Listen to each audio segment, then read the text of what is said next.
Assistant professor हूँ एक engineering college में, मैकेनिकल इंजीनियरिंग डिपार्टमेंट में। मैंने बीटेक और एमटेक कंप्लीट किया हुआ है और मेरे को 12 साल का एक्सपीरियंस हो गया है इंजीनियरिंग कॉलेज में।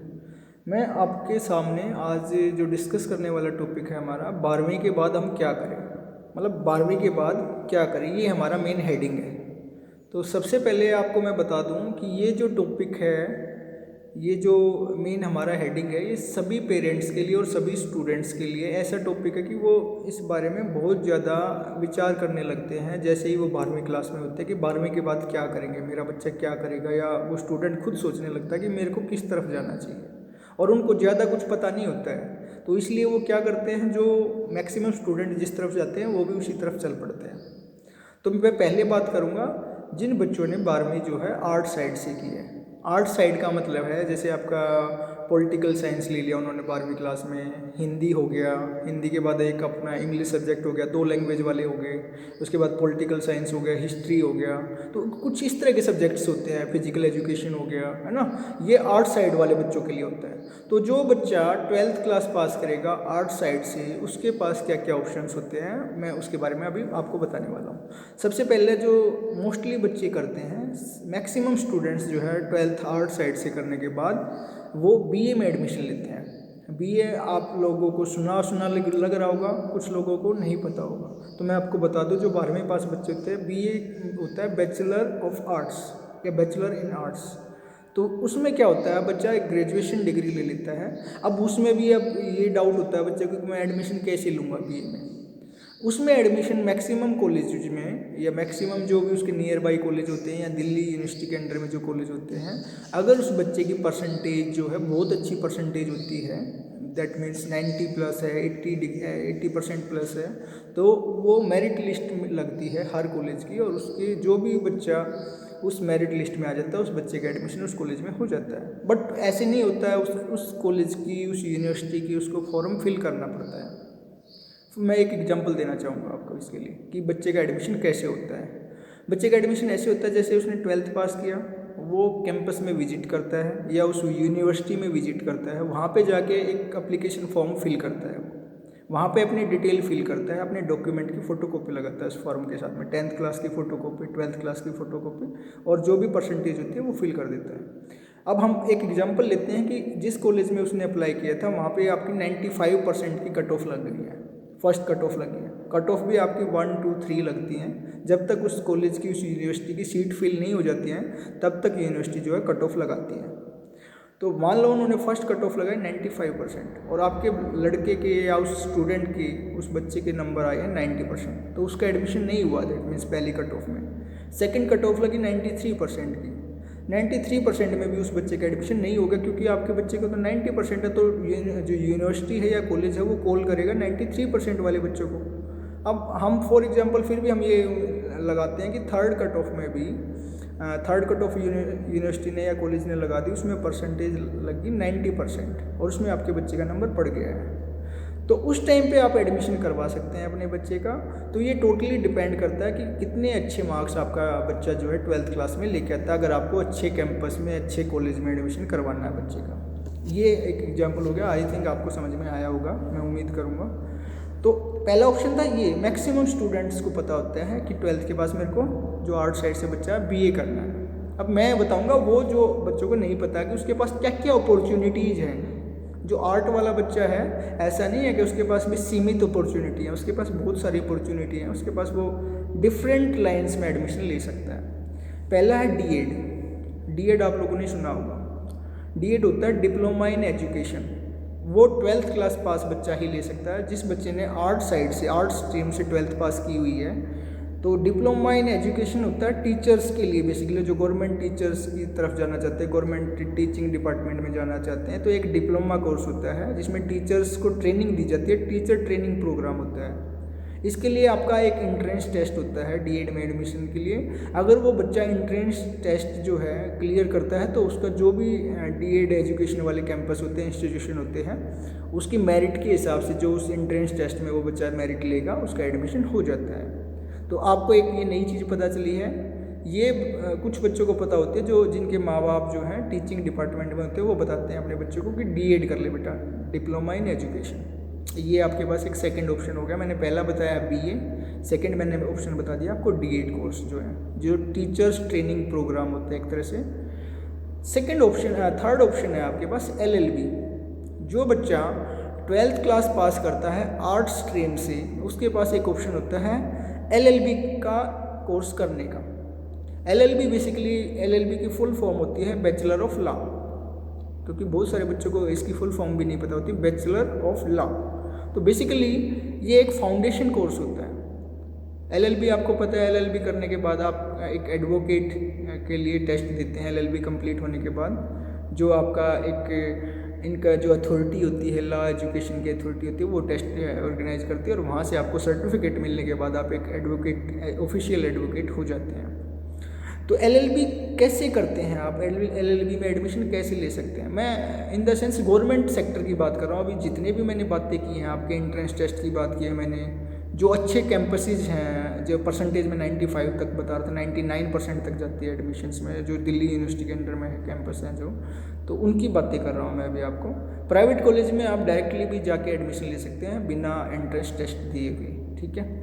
तो अभी एलएलबी में अगर किसी बच्चे को गवर्नमेंट सेक्टर में जाना है, गवर्नमेंट इंस्टीट्यूशन से एलएलबी करनी है, तो उसके लिए उसको इंट्रेंस टेस्ट होते हैं, 2 इंट्रेंस टेस्ट होते हैं हमारा। एक होता है क्लैट, CLAT क्लैट, और एक होता है आपका LSAT। अगर ये दोनों टेस्ट बच्चा दे के इनमें अच्छी रैंक लेता है तो वो गवर्नमेंट सेक्टर के जो भी आपके इंस्टीट्यूशन होते हैं उनके लिए एलिजिबल हो जाता है। और गवर्नमेंट सेक्टर का जो कॉलेज है वो उसके बेसिस पे रैंक लगाता है कि इस रैंक तक अप टू 5000 रैंक वाले बच्चों का एडमिशन जो है मेरे कैंपस में हो जाएगा। मतलब उनकी सीट के हिसाब से लगाता है वो। मैं एक एग्जांपल लेके बता रहा हूँ, ऐसा नहीं है कि आपका 5000 रैंक आया आपका एडमिशन हो गया है उसमें। मैं जस्ट आपको एक एग्जांपल देके बताना चाह रहा हूँ कि आप क्लैट और LSAT से अगर आप एंट्रेंस एग्ज़ाम देते हैं तो आप गवर्नमेंट इंस्टीट्यूशन के लिए एलिजिबल हो जाते हैं, वहाँ पे एडमिशन हो सकता है। और जैसे कि मैंने पहले भी डिस्कस किया है, एलएलबी में कुछ कैंपस जो प्राइवेट कैंपस होते हैं उसमें डायरेक्ट एडमिशन भी हो जाते हैं और वो भी फुल्ली आपके एफिलेट होते हैं यूनिवर्सिटी से। और उसमें भी ऐसा नहीं है कि एडमिशन आपका जो है वो डिग्री वैलिड नहीं होगी, वो भी डिग्री वैलिड होती है। ओके, अभी हमने 3 ऑप्शंस के बारे में बात कर लिया। बीए के बारे में बात किया हमने, सेकंड डीएड के बारे में बात किया है, और थर्ड हमने जो बात की है एलएलबी के बारे में बात की, जो फाउंडेशन कोर्स है आपका 12th क्लास आर्ट साइड से जिसने किया हुआ उनके लिए। अभी फोर्थ ऑप्शन पे आते हैं। ये बहुत कम लोगों ने सुना होगा जो अभी मैं बात करने वाला हूँ, ये किसी ने सुना होगा, और किसी को गाँव में तो पता ही नहीं होता है, शहर में भी कुछ लोगों को ही पता है। आप ये मान के चलिए शहर में 1 या 2 आदमी को पता होगा इस कोर्स के बारे में। इसका नाम है फैशन और इंटीरियर डिजाइनिंग डिप्लोमा। फैशन और इंटीरियर डिजाइनिंग डिप्लोमा मीन्स आप फैशन वाली लाइन में जा सकते हैं। इसमें कैसे, मतलब हम किसी इंटीरियर डिजाइन, घर की डिजाइनिंग कैसे कर सकते हैं, घर को कैसे खूबसूरत बना सकते हैं, कहने का ब्यूटीफुल बना सकते हैं, इंटीरियर को उसको डिजाइन करके। इसके लिए एक कोर्स होता है आपका जिसको हम बोलते हैं इंटीरियर डिजाइनिंग डिप्लोमा कोर्स। उसके लिए बच्चे को 12th पास होना ज़रूरी है। जो भी मैंने कोर्स आपको डिस्कस किए हैं जितने भी, सभी में मिनिमम परसेंटेज आप मान के चलिए 50% आपके जनरल कैटेगरी के हैं तो होने चाहिए आपके। मिनिमम 50% से अगर आपने पास किया होगा तो आप इनमें एलिजिबल हैं। सभी कोर्सेज में सभी एंट्रेंस एग्जाम आप दे सकते हैं मोस्टली, अगर आपके 50% मार्क्स बनते हैं तो। एंट्री आपको नाम से ही पता चल गया, जो मैंने नाम लिया है अभी, फैशन डिजाइनिंग डिप्लोमा या फैशन और इंटीरियर डिजाइनिंग डिप्लोमा। अब फैशन वाली लाइन में आपको पता है उसमें हम क्लोथ्स भी डिजाइन करते हैं। फैशन वाली लाइन में आप इंटीरियर, मतलब इंटीरियरली आप घर में जो भी आपकी चीज़ें, अलमीरा कहाँ पे शिफ्ट होनी चाहिए मेरी, आपका वॉल का किस तरह की शेप आनी चाहिए, आप कैसे यूटिलाइज कर सकते हैं, जितना भी स्पेस अवेलेबल है उस स्पेस को कैसे ज़्यादा बेटर तरीके से यूटिलाइज कर सकते हैं, इस तरह की चीज़ें जो आपको समझाई जाती हैं वो इंटीरियर डिजाइनिंग डिप्लोमा कोर्स में समझाई जाती हैं। ये आपके पास फोर्थ ऑप्शन हो गया जो मैंने आपको बताया है। आर्ट साइड वाला बच्चा जो है फोर्थ ये वाला कोर्स कर सकता है इजीली। ओके, उसके बाद हम बढ़ते हैं आगे, जिसका अगला कोर्स है हमारा बीबीए, जो आर्ट साइड वाला बच्चा एडमिशन ले सकता है। बीबीए की फुल फॉर्म होती है bachelor of business administration. Bachelor of business administration. As usual इसमें भी इंट्रेंस एग्जाम होता है। अगर आपको गवर्नमेंट कैंपस में आपको एंट्री लेनी है, गवर्नमेंट इंस्टीट्यूशन में आपको एडमिशन लेना है तो इंट्रेंस एग्ज़ाम होता है पर्टिकुलर गवर्नमेंट यूनिवर्सिटी का भी होता है, पर्टिकुलर कॉलेज में भी होता है जो आपका गवर्नमेंट इंस्टीट्यूशन होगा। और प्राइवेट इंस्टीट्यूशन में जैसे मैंने पहले एलएलबी के लिए बताया है, आप डायरेक्टली रिपोर्ट कर सकते हैं कैंपस में, वहाँ पे उनके पास सीट अवेलेबल होगी तो वो आपको एडमिशन दे देते हैं on the basis of your merit list, on the basis of your essential qualification. आपके पास अगर मिनिमम क्वालिफिकेशन का परसेंटेज होगी और उनके पास सीट अवेलेबल होगी तो आपको एडमिशन मिल जाएगा। So basically bachelor of business administration वाली लाइन ऐसी है कि आप बिजनेस से रिलेटेड सब्जेक्ट के बारे में ज़्यादा पढ़ते हैं, आप इकोनॉमिक्स के बारे में ज़्यादा पढ़ते हैं, आप बैंकिंग सेक्टर के बारे में ज़्यादा पढ़ते हैं, डिमांड एंड सप्लाई के बारे में आप ज़्यादा पढ़ते हैं। तो अगर आपका इंटरेस्ट जो है इस लाइन में है तो आप बीबीए को देख सकते हैं और एक अपना फ्यूचर का या करियर का ऑप्शन बना सकते हैं इस चीज़ के लिए। अगला ऑप्शन की बात करता हूँ मैं। इनके अलावा भी आपके पास एक ऑप्शन है फॉरेन लैंग्वेज डिप्लोमा कोर्स का। कुछ फॉरेन लैंग्वेजेज है जो हमारे इंडिया में अलग अलग सेंटर्स जो है फॉरेन लैंग्वेज का कोर्स करवाते हैं, जैसे जापानीज़ लैंग्वेज है, फ्रेंच लैंग्वेज है, जैसे आपका any other language which is speaking in foreign countries. So आप वो वाला कोर्स करके भी एक अच्छा खासा सैलरी पैकेज उठा सकते हैं, क्योंकि हमारी इंडियन कंट्री में भी बहुत सारी गवर्नमेंट डिपार्टमेंट ऐसे हैं जो हायर करते हैं फॉरेन लैंग्वेज जिनको डिप्लोमा किया हुआ होता है, उन बच्चों को स्पेशली हायर्ड होते हैं वो। सो आप एक ऑप्शन ये भी देख सकते हैं। सो अब आपको ये पता चल गया होगा कि आर्ट साइड वाला बच्चा जो है ओनली बैचलर ऑफ आर्ट्स नहीं कर सकता, उसके पास एक ब्रॉड कोर्सेज का नेटवर्क है। आप उनमें से कोई भी जिसमें आपका इंटरेस्ट हो आप उस कोर्स में एडमिशन ले सकते हैं। अभी मैं आगे बढ़ूंगा क्योंकि हमारा टाइम जो है बहुत ज़्यादा कंज्यूम होने वाला है। मैं चाहता हूँ कि कम से कम टाइम में ज़्यादा से ज़्यादा इन्फॉर्मेशन जो हमारी स्प्रेड हो जाए। अब मैं दूसरे ऑप्शन पे आता हूँ। हमारा जिस बच्चे ने अगर 12th पास की हुई है पीसीएम से, पीसीएम का फुल फॉर्म होता है फिजिक्स केमिस्ट्री मैथ, इसको हम नॉन मेडिकल भी बोलते हैं। तो अब क्लियर करते हैं कि भाई साइंस साइड और क्या होता है। कई बार बच्चे कंफ्यूज होते हैं कि भाई मेरे को साइंस साइड से लेना चाहिए या आर्ट साइड से लेना चाहिए या कॉमर्स साइड से लेना चाहिए 12th क्लास। तो 12th क्लास पास हो चुके हो, क्योंकि ये टॉपिक हमारा आज 12th क्लास पास वाले बच्चों के लिए है, तो मैं पीसीएम का मतलब बता देता हूँ। या साइंस नॉन मेडिकल का मतलब होता है physics chemistry mathematics English Hindi, मतलब 2 लैंग्वेज सब्जेक्ट हो गए और 3 आपके फिजिक्स केमिस्ट्री मैथ हो गए। या ऐसा भी हो सकता है कोई एक लैंग्वेज सब्जेक्ट हो जाता है और कई बार हम कंप्यूटर एक सब्जेक्ट और ले लेते हैं। तो that means physics chemistry math तो रहेगा ही रहेगा नॉन मेडिकल वाले बच्चे के पास। तो अब हम इनकी बात कर रहे हैं जिन बच्चों ने 12वीं पास की है साइंस स्ट्रीम से with PCM, science stream with PCM physics chemistry math. अब इनके पास जो है ना, जो ये पीसीएम वाले बच्चे होते हैं, बहुत कोर्सेज का एक ब्रॉड नेटवर्क होता है, ये डिफरेंट वे में जा सकते हैं, बट इनको भी नहीं पता है। जो ये बच्चे पास कर रहे हैं ना, जिन्होंने 12th क्लास साइंस साइड से पास किया, इनको भी नहीं पता कि मेरे पास इतने सारे ऑप्शन हैं। तो सबसे पहले तो ये पता होना चाहिए ना कि भाई इतने सारे ऑप्शन हैं, भाई अवेलेबल हैं आपके पास, आप देखो ना, इनके बारे में भी देखो। अगर कई बार क्या होता है बच्चे को खुद नहीं पता होता मेरा इंटरेस्ट किस में है, वो 12वीं तक उसको पता चल जाता है कि मेरा ये सब्जेक्ट अच्छा था तो मेरे को इस लाइन में जाना चाहिए। तो पहला मैं बात करूँगा एनडीए की। सबसे पहले जो अगर आप आर्मी में इंटरेस्टेड है, कुछ बच्चे होता है कि देश सेवा का जज्बा होता है उनके अंदर कि मुझे अपने देश की सेवा करनी है, तो वो 12वीं के बाद एक एनडीए होता है आपका नेशनल डिफेंस एकेडमी, एक टेस्ट लेता है नेशनल डिफेंस एकेडमी आपका। अगर उस टेस्ट में आप अच्छा रैंक लेके आते हैं तो 3 साल आपका नेशनल डिफेंस एकेडमी से कोर्स होता है और 1 साल का आपका आईएमए कोर्स करवाता है। उसके बाद आप सीधे लेफ्टिनेंट अपॉइंट किए जाते हैं आर्मी में। ये एक बहुत ही बेटर अपॉर्चुनिटी है और 12th क्लास के पास ही आपको एक लेफ्टिनेंट सेना में एक अच्छा पद मिल जाता है, ऑफिसर रैंक का पद मिल जाता है, जिसके लिए आप एलिजिबल हो सकते हैं। बट इसके लिए आपको बहुत अच्छी तैयारी करनी पड़ती है, प्रिपरेशन करनी पड़ती है। आपकी 12th क्लास के तक का ही उसमें आपका सिलेबस आता है। तो सबसे पहला ऑप्शन बेटर ऑप्शन, अगर किसी भी बच्चे को अपने देश सेवा का जज्बा है, उसको चाहिए कि भाई मेरे को अपने देश की सेवा करनी है, मुझे अपने देश सेना में ऑफिसर बनना है, तो वो एनडीए की प्रिपरेशन कर सकता है अपनी। और इसकी आपको टाइमिंग देखनी पड़ेगी, इसके फॉर्म की टाइमिंग होती है प्रॉपर, ऐसा नहीं है। आपको वेल इन एडवांस आपको पता करना पड़ेगा फॉर्म कब निकलता है, प्रॉपरली आपको अप्लाई करना पड़ेगा और टेस्ट की पूरी प्रिपरेशन करनी पड़ेगी। आपका आराम से हो जाएगा क्लियर अगर आप पूरी मेहनत करेंगे। अभी मैं दूसरे ऑप्शन पे बढ़ता हूँ। दूसरा ऑप्शन होता है बैचलर ऑफ आर्किटेक्चर। अब आपने सुना होगा जब भी हम घर बनाते हैं तो सबसे पहले हम नक्शा बनवाते हैं घर का, मैप बनवाना चाहते हैं, क्योंकि गवर्नमेंट के अभी रूल रेगुलेशन आ गया कि आपका मैप पास होना चाहिए भाई, नगर निगम से पास होना चाहिए या कहीं से भी आपका पास होना चाहिए, तभी आपका घर जो है वैलिड है, नहीं तो हम इसको डिमोलिश कर देंगे, आपका वैलिड नहीं है। क्योंकि एक सेफ्टी के पॉइंट ऑफ व्यू से भी माना जाता है कि मैप होना चाहिए। तो जो बैचलर ऑफ आर्किटेक्चर वाला जो कोर्स होता है, वो जो बच्चे कंप्लीट करते हैं बैचलर ऑफ आर्किटेक्चर वाला कोर्स, वो बच्चे जो है एलिजिबल होते हैं मैप बनाने के लिए। वो सारी चीज़ें सीखते हैं इस तरह की, जिसमें उनको ये सारी चीज़ें बताई जाती हैं। वो कम स्पेस को बेटर यूटिलाइज करना सिखाते हैं, कैसे हम उस स्पेस में अपना जो जो हम चाहते हैं वो चीज़ें बना सकते हैं। तो एक ऑप्शन ये हो गया, जिसकी आर्किटेक्ट में रुचि है, जिसको घर बनाना, डिजाइन करने घर को अच्छा लगता है, वो आर्किटेक्चर ले सकता है।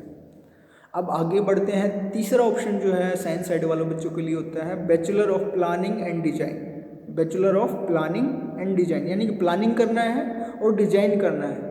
तो जिसको ये आपको प्लानिंग करना और डिजाइन करना भी एक अपना फ्यूचर ऑप्शन बनाना है, तो वो बच्चा अपना इस कोर्स में एडमिशन ले सकता है। एक और बात मैं कहूँगा, इन कोर्सेज में भी आर्किटेक्चर में और bachelor of planning and design में भी आपका एंट्रेंस टेस्ट होता है एज यूजुअल, जैसे हमने पहले डिस्कस किया है। और इसके लिए भी एंट्रेंस टेस्ट आपको देना पड़ेगा, और उसकी रैंकिंग के बेस पे आपका गवर्नमेंट सेक्टर के इंस्टीट्यूशन में, गवर्नमेंट सेक्टर की यूनिवर्सिटीज़ में आपका एडमिशन हो जाएगा, ईजिली हो जाएगा।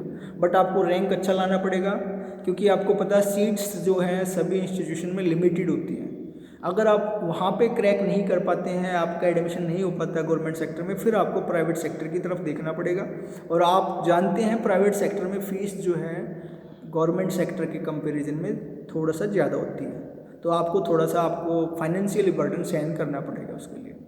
अब हम आगे बढ़ते हैं, जो हमारा थर्ड ऑप्शन है technical entry in Indian army. अब आपको पता है बहुत सारे 12th क्लास के बाद में ऐसे कुछ टेक्निकल एंट्री होती है हमारी डायरेक्टली, जिसमें हम आर्मी में एंट्री कर सकते हैं। जैसे इंडियन एयरफोर्स में भी आपकी डायरेक्ट एंट्री होती है 12th क्लास के पास में, वो आपके टाइम टू टाइम जो है फॉर्म निकालती है, और उसमें ओनली 12th क्लास बच्चा ही फॉर्म फिल कर सकता है। अगर आप वहाँ पे जाके SSB देते हैं या 12th क्लास पास के बेस पे आप वहाँ पे उनका टेस्ट क्लियर करते हैं, तो आप एक टेक्निकल डिपार्टमेंट में वहाँ पे आप इंडियन आर्मी में सेवाएं दे सकते हैं, अपनी सर्विसेज दे सकते हैं। ठीक है, ये आपको इस चीज़ के लिए आपको अप टू डेट रहना पड़ेगा, आपके पेरेंट्स को अप टू डेट रहना पड़ेगा, टाइम देखना पड़ेगा कब ये फॉर्म निकलते हैं, आपको टाइमली अप्लाई करना पड़ेगा और इसकी टाइमली प्रिपरेशन करनी पड़ेगी। अब मैं आगे बढ़ता हूँ, जो मेरा ही टॉपिक है, जो जैसे मेरा बैकग्राउंड मैंने शुरू में ही बता दिया आप लोगों की, मैंने बीटेक और एमटेक किया हुआ है। तो 12th क्लास के पास है ना, बहुत सारे बच्चों का सपना होता था, हमारे टाइम में बहुत ज़्यादा होता था, अब थोड़ा सा क्रेज कम हुआ है, बट अब भी बहुत सारे बच्चों का सपना ये है कि मैं IIT दिल्ली से, IIT रुड़की से, IIT बॉम्बे से मैं बीटेक करूँ या मैं BE करूँ। बहुत सारे लोगों का सपना है। अब ये नहीं पता उसको IIT में मैं एडमिशन कैसे लूँ। सबसे मेन पॉइंट है कि भाई वो IIT के बारे में उसको पता तो चले, वो IIT में कैसे एडमिशन लेगा। अब मैं था, मेरे को तो बताने वाला कोई था नहीं ना उस टाइम पे भी मैं IIT में कैसे जाऊँ, नहीं तो हम भी कोशिश तो करते, प्रिपरेशन तो करते उस चीज़ के बारे में। सो सबसे पहले पॉइंट ये है कि अगर आपने इंजीनियरिंग करने का मन बनाया है, तो सबका सपना, सभी बच्चे, मैं ये कहूँगा 100% बच्चों का सपना होता है कि वो IIT, जो हमारे देश की सबसे प्रेस्टीज यूनिवर्सिटीज़ होती हैं, IIT हमारे पूरे इंडिया के अंदर सबसे बेस्ट माने जाते हैं, सबसे अच्छा पैकेज इन बच्चों का होता है जो IIT से अपनी ग्रेजुएशन पूरी करते हैं। सबसे बेस्ट पैकेज मैं कहूँगा, जो आपका सुंदर पिचाई है, आपका CEO है गूगल का, वो आपका IIT से उसने अपने बैचलर्स कंप्लीट की थी, आप जानते हैं उनको बहुत अच्छे से।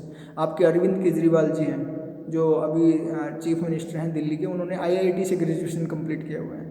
तो आप ये समझ सकते हैं, मोस्टली जो लोग हैं जो कहीं पे भी बैठे होंगे, टॉप मोस्ट पोजीशन पे बैठे होंगे, वो IIT से ही उन्होंने ग्रेजुएशन कंप्लीट किया होगा, और उनको इतना बेस्ट पैकेज मिलता है, उनको वहीं से हायर हो जाते हैं वो बच्चे, वहीं पे कंपनी उनको हायर कर लेती है।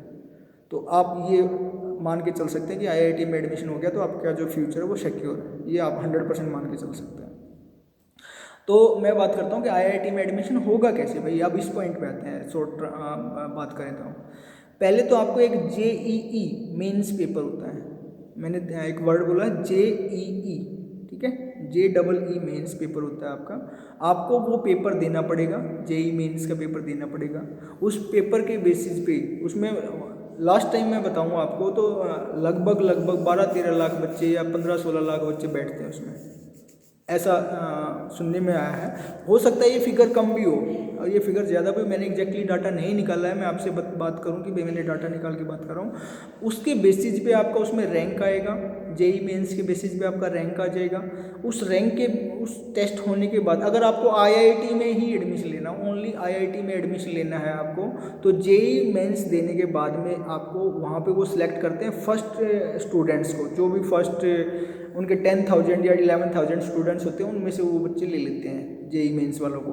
और उन जेई मेंस वाले बच्चे जो 11,000 बच्चे जो फर्स्ट 11,000 आए हैं उनमें से वो क्या करेंगे, एक और टेस्ट कंडक्ट करवाएंगे उनका। एक और टेस्ट होता है जिसका नाम है जेई एडवांस। क्या नाम होता है उसका? JEE advance. अगर उस जेई एडवांस वाले पेपर में भी वो बच्चा क्वालिफाई हो जाता है तो ही आपका एडमिशन जो है आईआईटीज में होगा, अदरवाइज आपका एडमिशन आईआईटी में नहीं होगा। ये बात क्लियर है। आपको आईआईटी के लिए 2 टेस्ट देने पड़ेंगे, जेई मेंस देना पड़ेगा, जेई एडवांस देना पड़ेगा। तो इसमें डाउटफुल नहीं रहना है। जेई मेंस तो सबको देना है, जेई मेंस तो सबको देना है। एनआईटी में जिसको एडमिशन लेना है उसको भी देना है, आईआईटी में लेना है उसको भी देना है। लेकिन जेई मेंस क्लियर होने के बाद, क्वालिफाई होने के बाद आपको जेई एडवांस देना है फॉर द आईआईटीज। अब आते हैं JEE mains only. JEE mains वाले बच्चे अब क्या करें जिनका जेई मेंस में ज़्यादा रैंक आया हुआ है? वो एनआईटीज होती हैं, एनआईटीज़ हैं हमारे इंडिया में, बहुत सारे एनआईटीज़ हैं, वो भी बहुत अच्छे कैंपस माने जाते हैं, बहुत ही अच्छी पढ़ाई होती है, उनके भी बच्चे वेल प्लेस्ड होते हैं। तो आप उनके बेसिस पे, उस रैंक के बेसिस पे आप एक अपना ऑनलाइन जाके एक उनकी वेबसाइट होती है, वहाँ पे जाके आप अपनी चॉइस फिल करते हैं एनआईटीज़ की, और उसमें उसके बेसिस पे आपका एडमिशन होता है। उस रैंक के हिसाब से उस एनआईटी में आपका एडमिशन हो जाता है।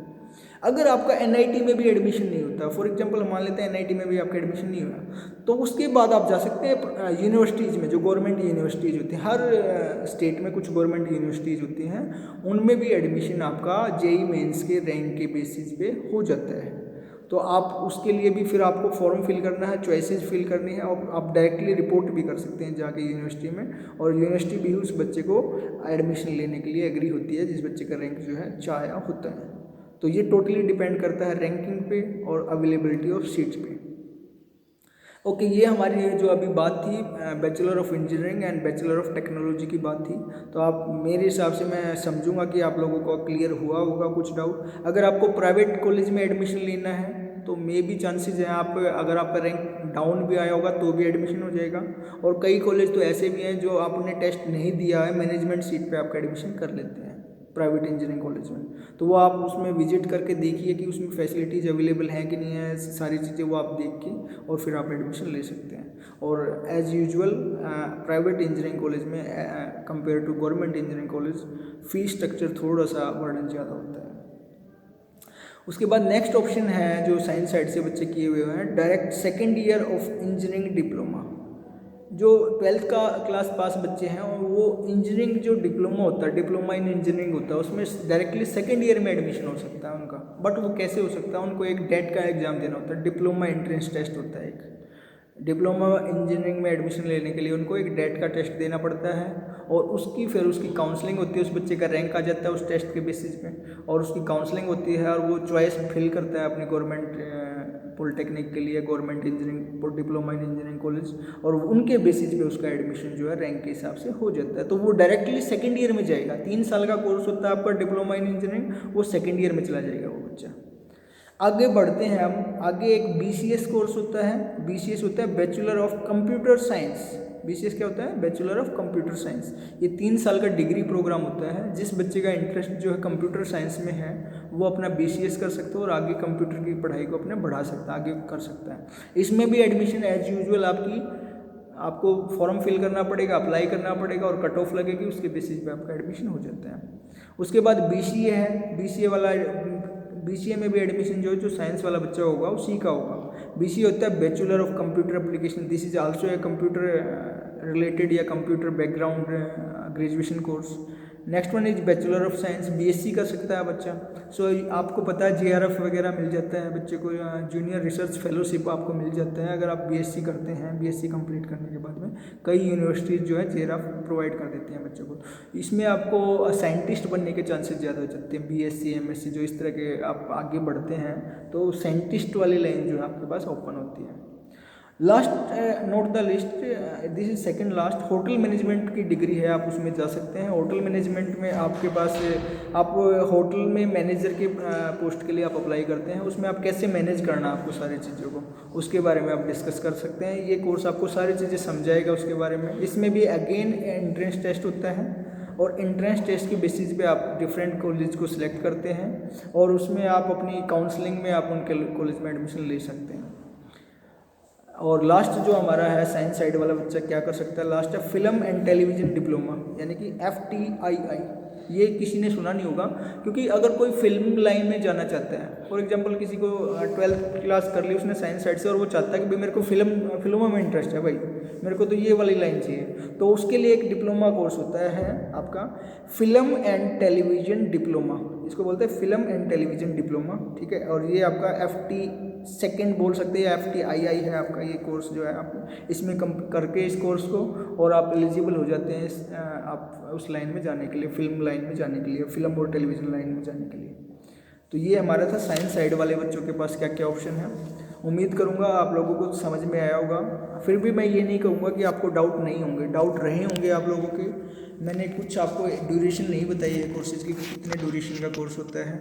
मोस्टली कोर्सेज़ जो हैं, जो आप BA हैं, BSc हैं या BCA है, आपकी BCom है, ये आपके 3 इयर्स के कोर्स होते हैं। और जो आपके BTech है, BE है, ये आपके 4 इयर्स के कोर्सेज होते हैं। तो मैंने आपके डाउट्स लिए हैं अभी, और भी डाउट्स लेंगे हम जब आप लोग हमारे को इनके बारे में फीडबैक देंगे इस वीडियो के बारे में, तो मैं वहाँ पे आपके डाउट क्लियर करने की कोशिश करूँगा।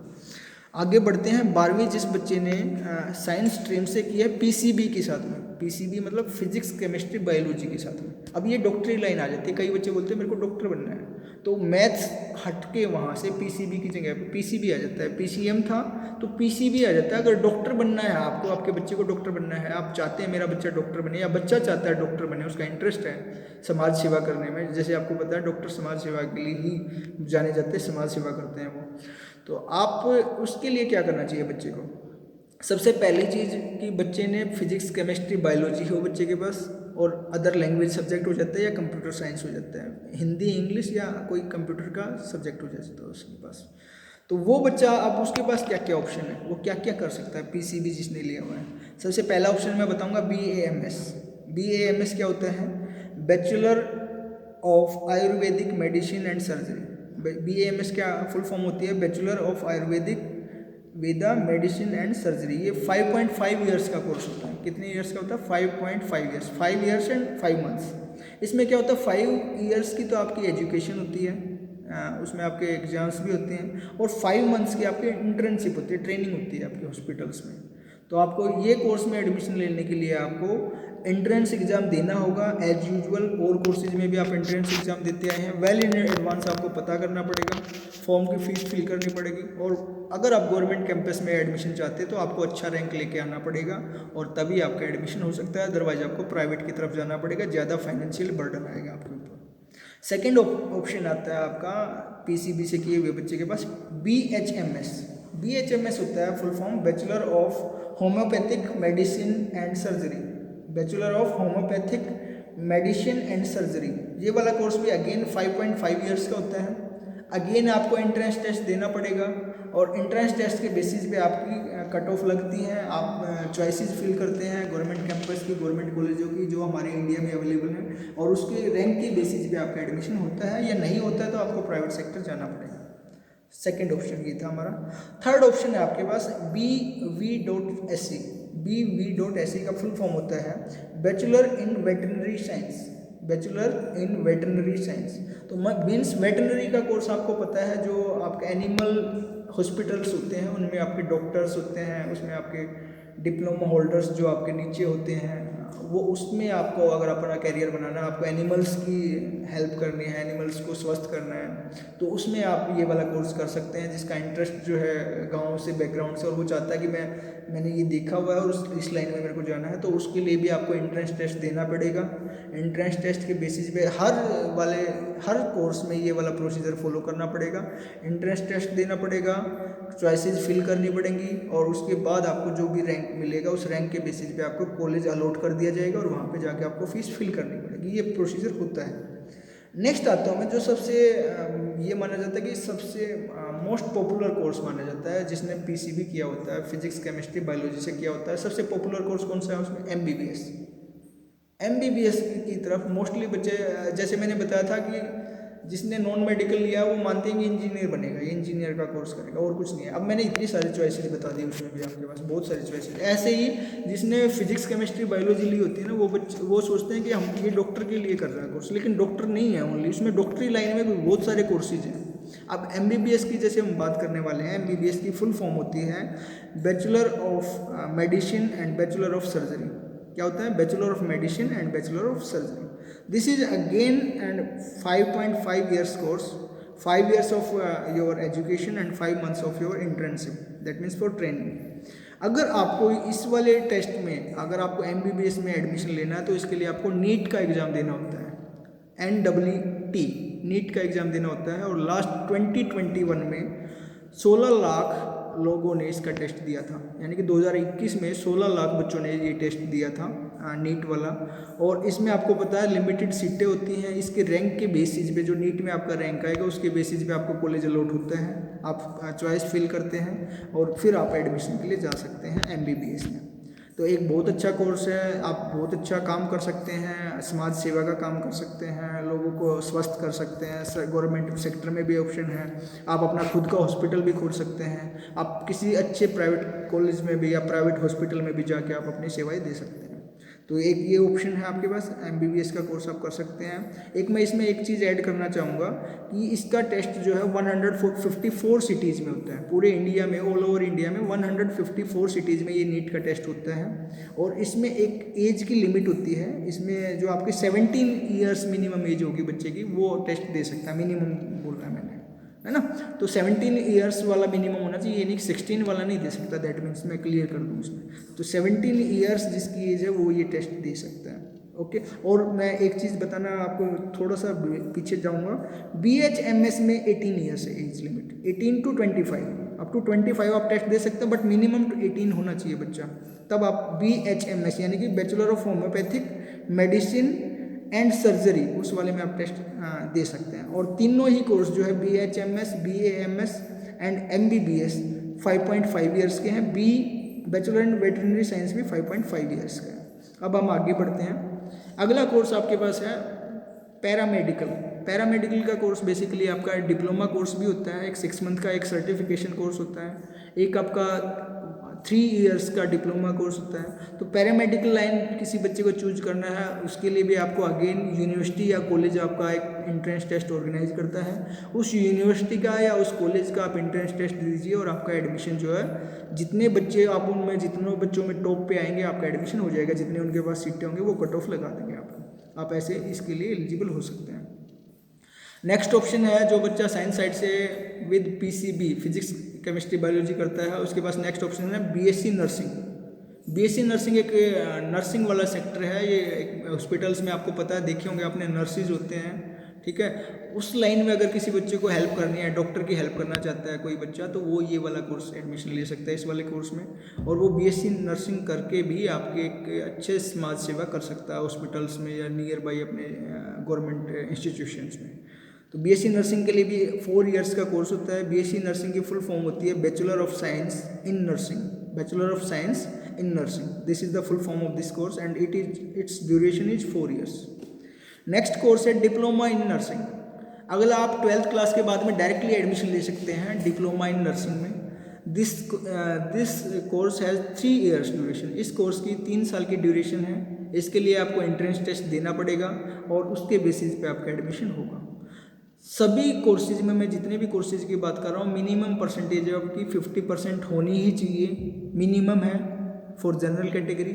हो सकता है schedule caste and backward class के लिए आपकी परसेंटेज कम हो, बट आपको मिनिमम इतनी चाहिए और उसके बाद आपको एंट्रेंस टेस्ट देना पड़ेगा और उसके बेसिस पे आपका रैंक अलॉट होगा और उसके बेसिस पे आपका एडमिशन फर्दर होगा, फर्दर प्रोसेस हो पाएगी। नेक्स्ट है हमारा BMLT। इसकी फुल फॉर्म होती है bachelor of medical laboratory technology, यानी कि लैब वगैरह आपने देखेंगे सभी हॉस्पिटल्स में लैब होती हैं। आपका ब्लड टेस्ट है, आपका यूरिन टेस्ट है, आपका किडनी टेस्ट है, आपका कोई भी टेस्ट है, उसके लिए आपको एक कोर्स करना होता है BMLT। ये आपका डिप्लोमा भी होता है इसमें, लेकिन मैं 12th क्लास पास वालों की बात कर रहा हूँ। तो 12th क्लास पास के बाद जो ऑप्शन है BMLT का है, bachelor of medical laboratory technology. And इस कोर्स की ड्यूरेशन जो है 3 साल होती है। आप लैब में अपना फ्यूचर बना सकते हैं। आप सभी लैब्स में, सभी private hospital as well as government hospital में इसकी ज़रूरत होती है। इसमें भी आपको अगर गवर्नमेंट इंस्टीट्यूशन में एडमिशन लेना है तो आपको एंट्रेंस टेस्ट देना पड़ेगा उस पर्टिकुलर कॉलेज का, उस पर्टिकुलर यूनिवर्सिटी का। ये आपको अब पता करना है कि भाई इनके फॉर्म कब निकलते हैं या कब इनकी लास्ट डेट होती है। ये आप सर्च करो, when the form of the BMLT are release, आपको गूगल करके देखोगे आपको डेट आ जाएंगी, सारी डिटेल आ जाती है उसमें। सो इतना काम आप कर सकते हैं। नेक्स्ट कोर्स है आपका BSc home science. BSc home science एक ऑप्शन है जो बायोलॉजी लिए हुए बच्चे हैं, जिसमें आप स्टडी करते हैं फूड के बारे में, न्यूट्रिशन के बारे में, हेल्थ के बारे में, एनवायरनमेंट के बारे में एंड ह्यूमन डेवलपमेंट के बारे में। आप इस वाले कोर्स में ये वाली चीज़ें स्टडी करते हैं, food, nutrition, health, environment and human development. ये कोर्स आपका 3 ईयर्स टू 4 ईयर्स होता है, वेरी करता है। कई स्टेट्स में ये 3 ईयर्स का, कई स्टेट में ये 4 ईयर्स का, तो ये डिपेंड करता है, ठीक है। तो BSc होम साइंस आप अगर आप इंटरेस्टेड है, न्यूट्रिशन आप चाहते हैं कि भाई न्यूट्रिशन से ये होता है, आपका इंटरेस्ट है अपने बॉडी में क्या क्या हमारे को न्यूट्रिशन जानना चाहिए, हमारे को किस तरह का फूड खाना चाहिए, हम हेल्दी कैसे रख सकते हैं, किसी का इंटरेस्ट इस लाइन में है तो वो BSc होम साइंस ले सकते हैं। अब एक जो लास्ट ऑप्शन मैं बताना चाह रहा था आप लोगों को, एक लास्ट ऑप्शन रह गया हमारा इसमें, जो है BSc बॉटनी से। किसी को BSc करनी है, साइंस साइड से तो कर लिया उसने 12th पास, फिजिक्स केमिस्ट्री बायोलॉजी है उसके पास, उसने अब करनी है BSc बॉटनी से कर सकते हैं, BSc माइक्रोबायोलॉजी से कर सकते हैं, BSc जूलॉजी से कर सकते हैं, BSc केमिस्ट्री से कर सकते हैं। अब इसके बाद क्या, BSc उन्होंने कर लिया तो उसके पास एक ऑप्शन होता है JRF, जूनियर रिसर्च फेलोशिप। वो एक साइंटिस्ट, जूनियर साइंटिस्ट के लिए एलिजिबल होता है। आगे वो हो सकता है आप अपनी एजुकेशन को बढ़ा के एज ए साइंटिस्ट प्रमोट भी हो जाता है बच्चा, तो उसके लिए भी आपको एंट्रेंस टेस्ट और एग्ज़ाम देना पड़ता है पर्टिकुलर यूनिवर्सिटी का या पर्टिकुलर कैंपस का, और उसके बेसिस पे आप अपने करियर को आगे बढ़ा सकते हैं। तो ये हमारे सारे कोर्सेज हो गए जो बच्चा 12th क्लास करता है, आर्ट साइड से करता है, जो साइंस से करता है, और जो विद PCB करता है, साइंस साइड विद बायोलॉजी करता है, और साइंस साइड विद मैथ करता है। मैंने 2-3 चीज़ें डिस्कस कर ली आप लोगों के साथ में। सभी में ये आर्ट साइड में आपके कॉमर्स वाले बच्चे भी आ गए, मैंने जो कोर्स में डिस्कस किया है कॉमर्स में, जैसे इकोनॉमिक्स हो गया या वो हो गया, वो सारे कोर्सेज डिटेल आपके साथ में क्लियर किया है। अगर फिर भी किसी बच्चे को कोई डाउट है तो वो हमारे को फीडबैक दे सकता है, कमेंट कर सकता है, हम कोशिश करेंगे उस बच्चे को पर्सनली उसके मैसेज की रिप्लाई करें। तो उम्मीद करूँगा, आशा करूँगा आप लोगों को थोड़ी बहुत मेरी बातें समझ में आई होंगी। धन्यवाद, नमस्कार।